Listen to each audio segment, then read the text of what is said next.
আপনার কবরের পারে গিয়ে কেউ দাঁড়াবে? আপনি আশা করিয়েন না সেটা। যেই সন্তান আপনার মুখের কথায় ফজরে ঘুম থেকে উঠে নাই, সে আপনার কবরের পারে গিয়ে দাঁড়াবে?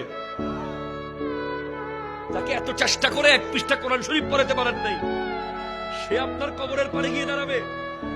এটা সবার ক্ষেত্রে।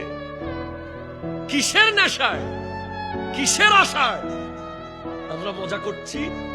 আল্লাহ বলছেন ওয়া আনতুম সামিদুন, তুমি গাফেল। তুমি গাফেল কেন?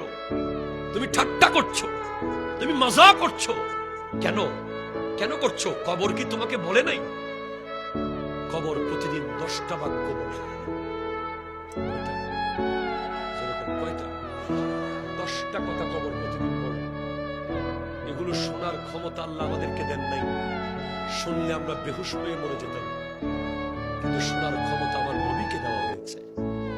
আমার নবী বলছেন কবর প্রতিদিন 10টা কথা বলে বলে ডাকে। তার মধ্যে একটা হলো ইয়া ইবনা আদমা তাসআ আলা যাহরি ওয়া মাসিরুকা ফি বাতনি। আমার পিঠের উপরে দৌড়াদৌড়ি করতেছিস, দৌড়াদৌড়ি।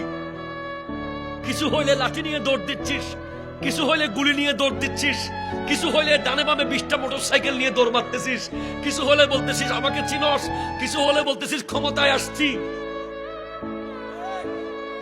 কথা বলেন না? কিছু হলেই ক্ষমতার বাহাদুরি, শরীরের বাহাদুরি, গুলির বাহাদুরি, টাকার বাহাদুরি। তাসআ আলা যাহরি ওয়া মাসিরুকা ফি বাতনি। তুই আমার পিঠের উপরে দৌড়াদৌড়ি কেন